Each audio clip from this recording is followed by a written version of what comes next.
and welcome to the G'day series, part 2, being brought to you live from sunny downtown Montreal, where it's just after 5 p.m.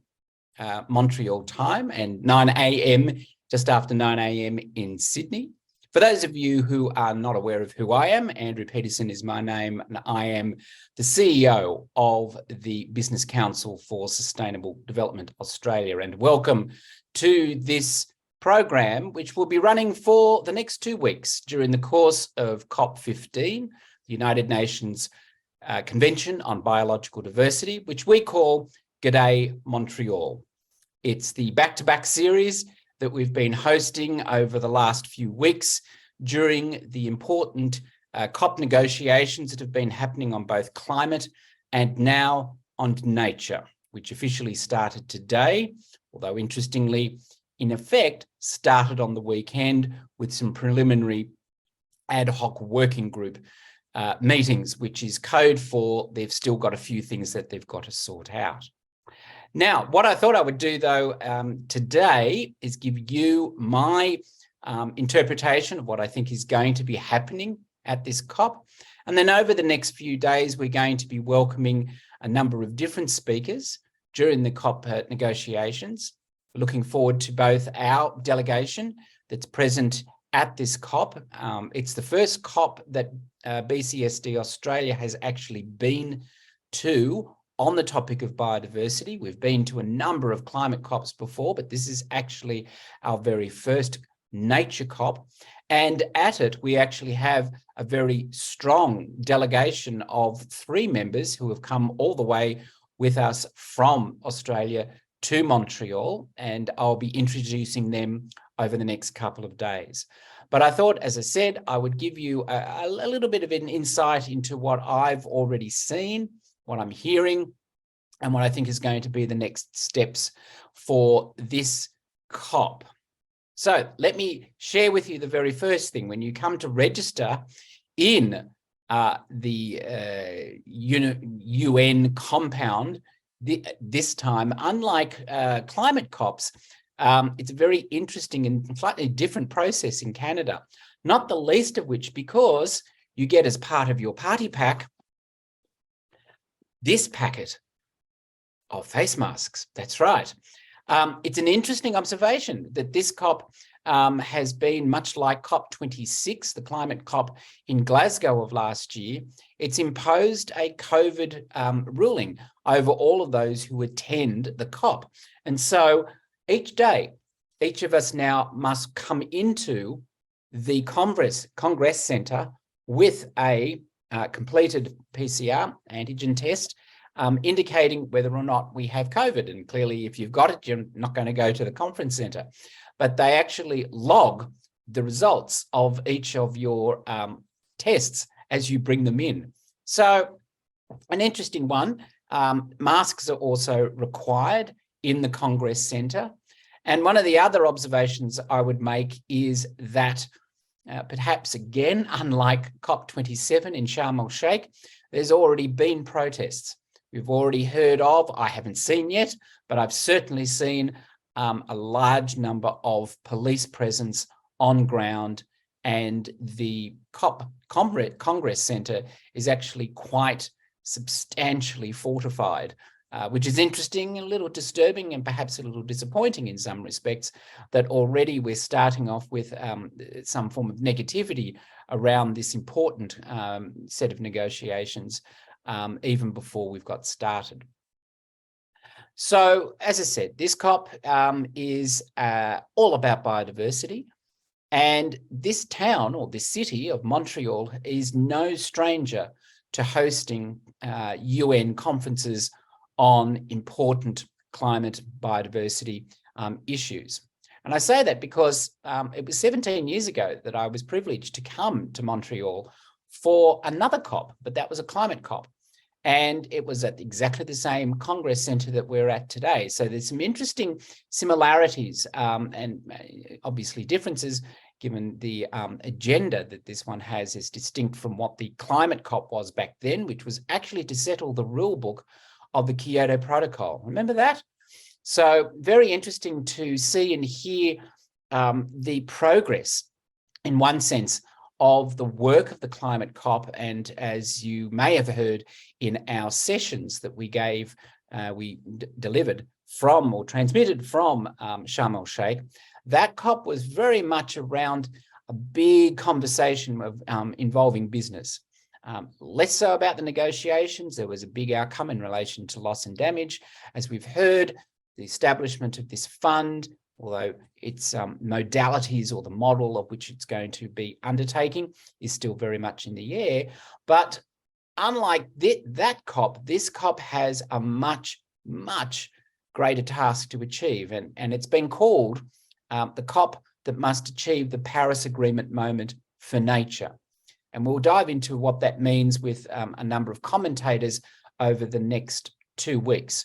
We've got already speakers lined up from the World Business Council for Sustainable Development. We've got speakers lined up from We Mean Business Coalition, because they're on the ground as well. Our friends and partners from Business for Nature. We're also going to hear from Tony Goldner from the Task Force on Nature-Related Financial Disclosure. We're hoping to hear from the United Nations Principles on Responsible Investment speakers who are also at this COP. In fact, it's interesting already, there's been observations that this actually has quite a strong finance sector presence already, and the COP just started today. So it'll be interesting to see what the presence of finance, for example, means to this COP. And that has already been one of the stark issues in the lead up to the negotiations, where finance has been one of the critical stumbling blocks in at least some of the targets that are being negotiated at the moment. So what I thought I would do just very quickly in the time that we have available is just to give you a sense of what we're seeing and hearing around some of the issues that we think are important, both for the negotiations itself, but also for the World Business Council for Sustainable Development. And the first one I wanted to share with you, which I'm hoping is, no, it's not up on the screen yet, but it will be in just one moment, is that of the challenge, no, it's disappeared on me, is the challenge of what this COP is designed to deliver. So as I said at the opening, the Convention on Biological Diversity addresses the threats to the survival of species and ecosystems around the world. And it dates back to exactly the same time as the United Nations Framework Convention on Climate Change, which was opened and addressed at the 1992 Rio Earth Summit. So it has a context and a legitimacy and an importance almost, well, not almost, exactly the same as that of climate. And for that matter, the United Nations Convention on Combating Desertification sits in exactly the same pantheon as that of climate and nature. But we don't talk about it nearly as much, but it has just as a significant role to play in addressing, in that particular case, landscape and rehabilitation. But if we come back to the UN CBD and the challenge that it's facing, it's around what is happening to nature. As you can see on this slide, nature is declining globally at rates unprecedented in human history, at the rate of species extinction is rapidly accelerating. But interestingly, that $44 trillion of economic value generation, over half of the world's GDP, is moderately or highly dependent on nature. Now, that information comes from a very reliable source of information that was developed by the WWF and others over the last couple of years. So that the significance of the role that nature plays in creating value for our economy is something that's not on the table. And that's why there's a big conversation around how nature is in fact a positive contributor to economies, and therefore we should be nature positive around the actions and activities that we as business and civil society have in understanding the impact and dependency of nature on our particular economic system. But the one thing that I think that's going to come through at this COP is that of the interconnectivity and the interrelatable, it's a word I can't use, Andrew, intercorrelation between that of climate change and nature. And the reason I raise that is because it was raised quite dramatically at the recent COP27 in Sharm el-Sheikh, where I was privileged to go to a roundtable on this conversation of a bridge between both COPs.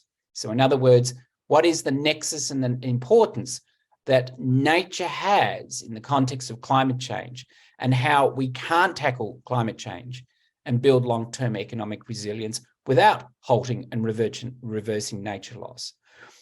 So they are symbiotic in relation to the way in which they can be addressed. And yet this COP, being 15, is nowhere near the progress that of COP27 in the sense of the work that has been done, the focus that's been attended to. And as you heard from our series on G'day Sharm el-Sheikh, that now the sheer business presence of activity, both action, ambition, and now accountability by business around net zero or decarbonisation more broadly, does not seem to be present when it comes to the narrative of business and nature yet.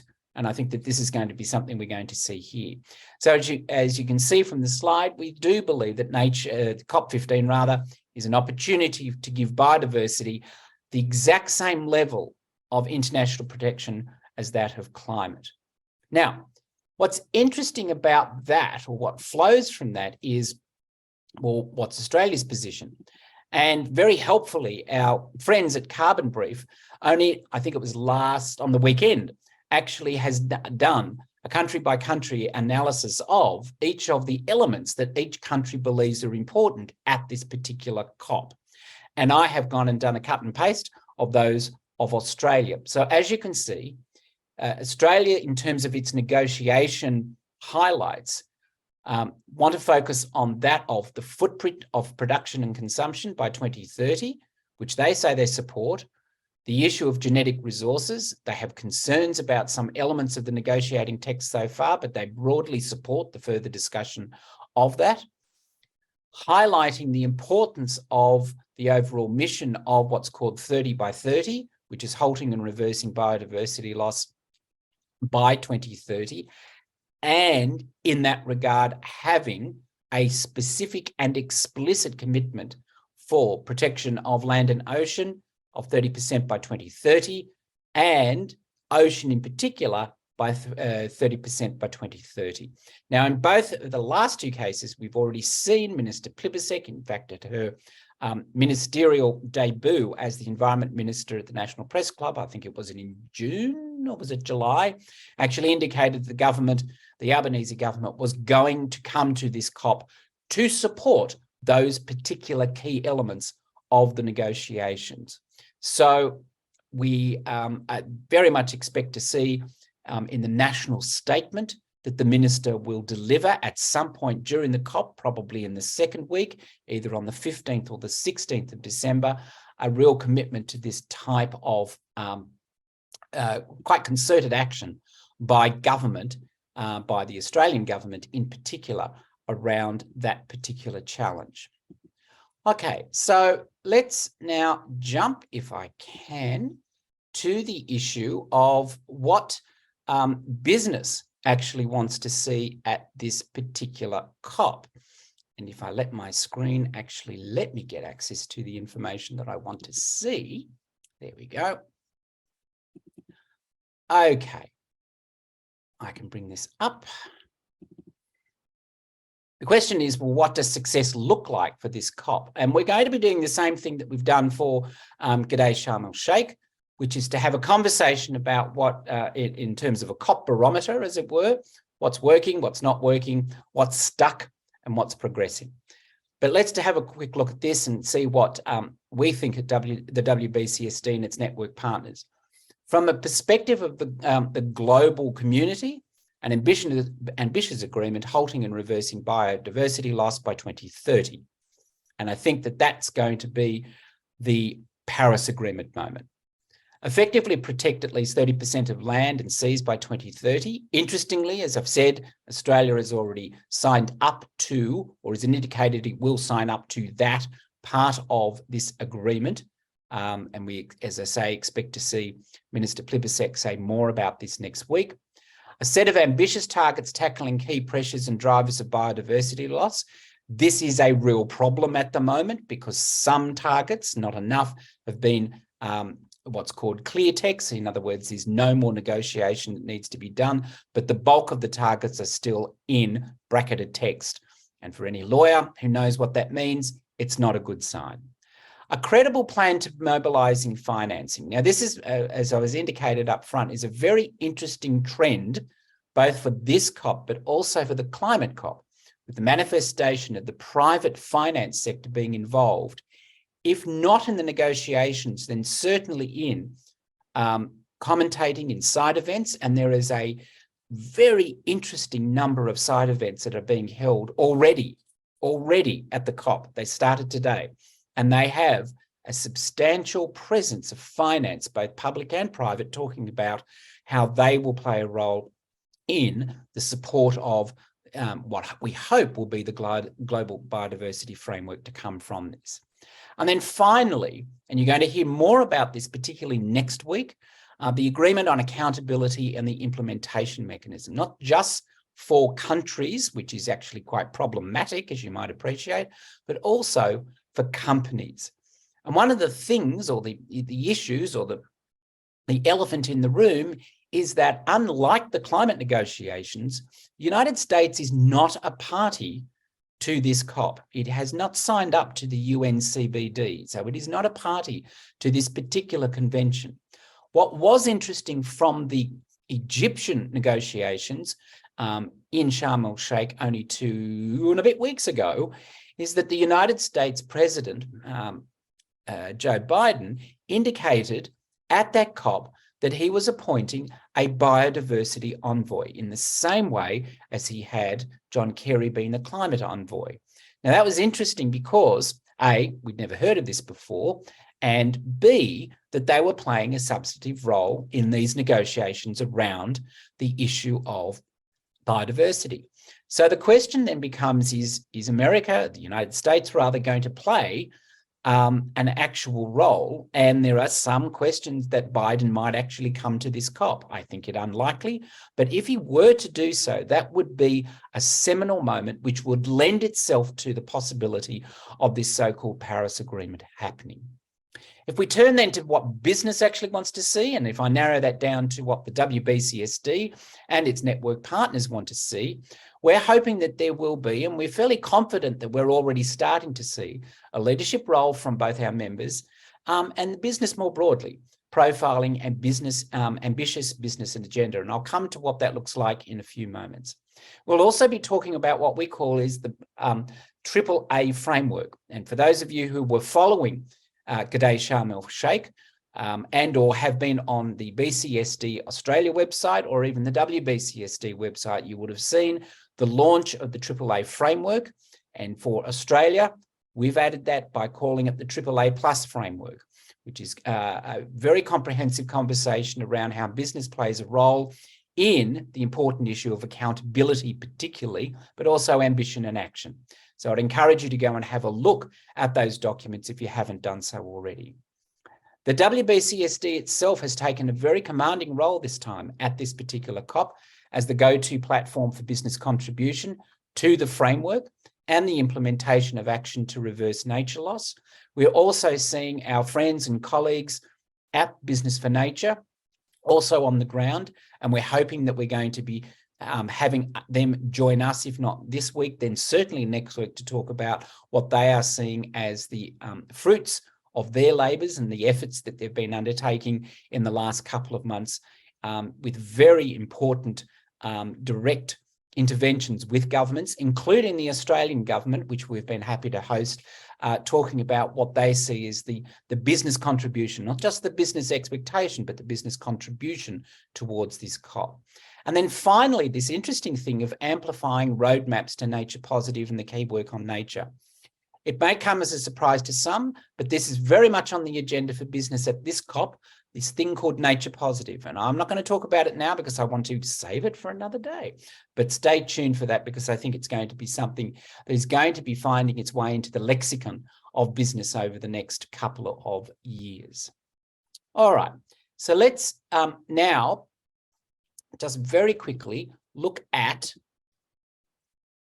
what this COP looks like in numbers. It's actually the largest UN Biodiversity Summit ever organised, with already 13,000 registered attendees. Now, in stark contrast to Sharm el-Sheikh, where there was 52,000 registered, but only, I think the latest figure was 42,000 turned up, this has a much smaller number, but it is a first for this particular biodiversity summit. As you can see, 1,400 representatives from business have registered, and 700 are expected to attend in person.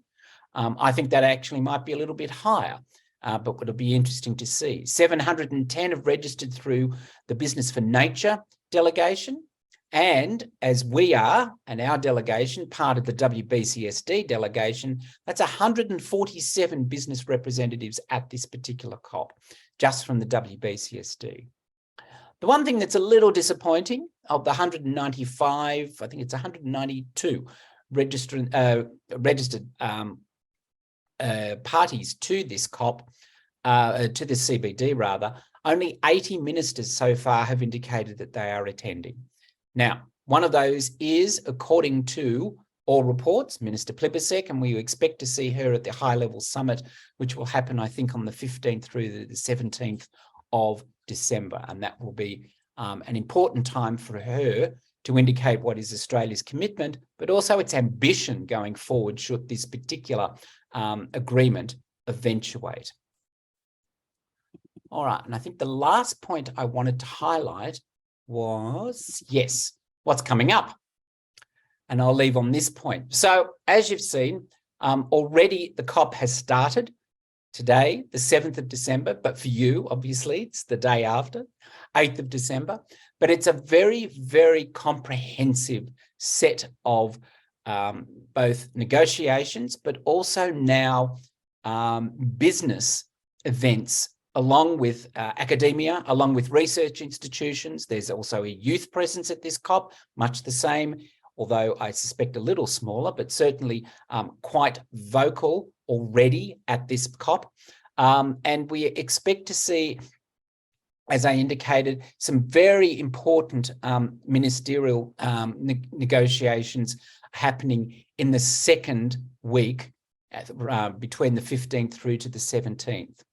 What's really interesting is, I think, that from a business perspective, is those events that are happening between the 12th through to the 14th, including, I think I'm right in saying this, for the first time, a finance day, which is happening on the 14th of December. And we will hope to be able to track for you what's going on over those few days as well.